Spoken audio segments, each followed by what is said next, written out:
Hi there, it's Kristen from k.becca, and today we'll be making a birthday card that combines Silhouette Studio's print and cut feature with a little bit of straightforward die cutting.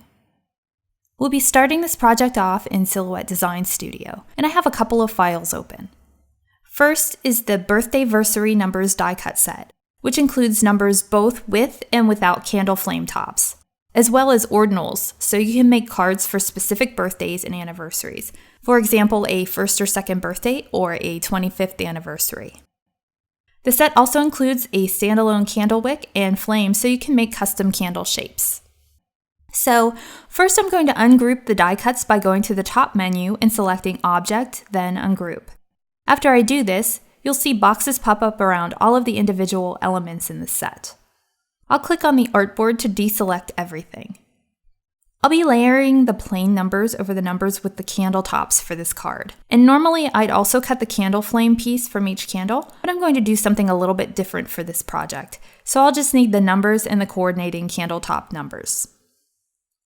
To select multiple elements, I'll select the first shape by clicking on it, and we'll press Shift, then click for each additional element. I'm making a 35th birthday card, so I'm selecting the 3s and the 5s. After all of the elements that I want to use are selected, I'll press Ctrl or Command plus C to copy the elements. Then I'll open a new document and press Ctrl or Command plus V to paste them into the document. I'll move all of the elements to the top left of the artboard for the time being. Next, I'm going to pop over to the other document that I have open, which is the Sentiments file from the Birthday-versary Digital Stamps plus SVG Border Cuts set.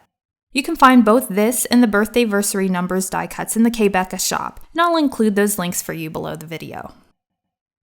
In this file, you can see the die cut border outlines in red for each element, and you can use these for print and cut projects where you want a more exact border around the elements.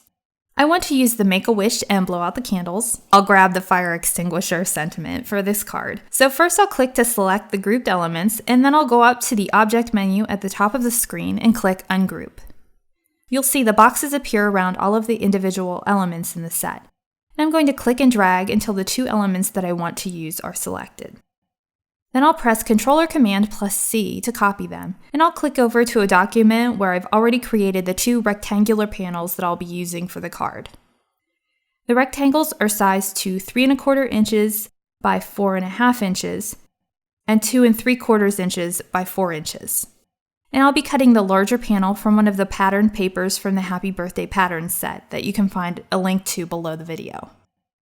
You can do a pattern fill within Silhouette Studio for a more controlled placement, but for this project I'm just going to cut the panel from a pre-printed sheet of patterned paper.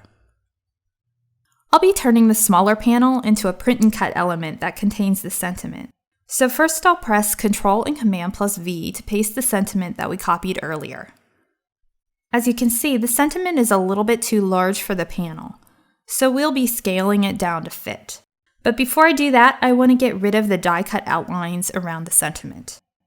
I'll click the Object menu at the top of the screen and choose Ungroup to ungroup the elements. And after that, the red border cut outlines will become separate elements. I'll delete each border by first selecting it and then pressing backspace. When I ungrouped the Make-A-Wish portion of the sentiment, it became a few separate elements. I don't want to accidentally drag just a portion of the sentiment when I'm moving it, so I'll click and drag to select all of the elements, and then I'll press Ctrl or Command plus G to group them into one element. When I do that, you'll notice that all of the separate boxes around the elements become a single box. I want the blow out the candles portion of the sentiment to be a little closer underneath the Make-A-Wish, so I'll click it and drag it until I'm happy with the placement. I want to make sure that everything is centered, so I'll click and drag to select both elements, and then I'll head up to the top right menu area and click to open the Align window. I'll click Align Center to center the sentiments horizontally, and once they're centered, I'll click Ctrl or Command plus G to group them as a single element. Next, I'll move the sentiment up to the area where the smaller card panel shape is, and I'll resize it by clicking on one of the corner handles, which are the little squares at the corner of the outline box, and dragging it inward to make the sentiment smaller. If I wanted to make it larger, I could just click the handle again and drag it outward instead of inward. When I'm happy with the sentiment size, I want to center it on the panel. So I'll select the sentiment and then I'll press Shift and then click the panel to select it as well. I'll head up to the top right menu and open the Align window again, and I'll click Align Center to center the sentiment horizontally inside the panel. I want to make sure that the sentiment's vertical placement is okay too, and in order to do that, I'll pop over to the document where I have the numbered die cuts, and I'll copy the numbers with the candle tops and paste them into the document with the card panels. Then I'll move the numbers to approximately where I want them to be on the card. I think that the sentiment needs to be just a little bit higher on the panel, so I'll select it and use the up and down arrows on my keyboard to nudge it up and down until I'm happy with the placement. After that, I'll select the number die cuts and delete those out of the document by pressing backspace. Finally, I want to recolor the sentiment, and this is one of the great things about the SVG digital stamp and border cut sets. You can resize them up or down without any loss of detail, and you can also recolor them to whatever color you like. I'll make sure that the sentiment is selected, and then I'll open the Fill Color window from the top right menu. For this card, I want the colors to be softer, so instead of black, I'll choose a mid-gray color from the default palette. You're not limited to these default colors though. Under the Advanced Options area, you can set your own custom colors too. Now that I'm finished recoloring the sentiment, the panel is ready to print. I'll click and drag to select both the panel shape and the sentiment. Then I'll click Ctrl or Command plus G to group them together, and I'll copy and paste the panel into a blank document. Since this is a print and cut element, I'll need to set up the registration marks. And to do that, I'll click to open the registration marks window from the top right menu, and I'll choose Type 1 from the Style menu since I'll be using a silhouette cameo to cut. You'll see the registration marks appear, and I'll click and drag the panel to just inside the marks at the top left of the page. I'll print this onto Nina Solar White cardstock and cut it out with my cameo. The Happy Birthday Digital Papers kit comes with solids that coordinate with all of the colors and the patterns, and I'll be cutting the numbers from a piece of cardstock that's been pre-printed with the light aqua solid. I'll cut the larger card panel from the hand-lettered Happy Birthday pattern in the coordinating light aqua colorway, and I'll cut the numbers with the candle toppers from a mid-gray cardstock that comes pretty close to the color of the sentiment.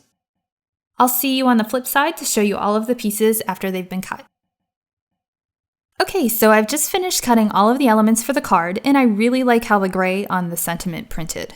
I cut the numbers from the light aqua solid and the large panel from the light aqua Happy Birthday pattern.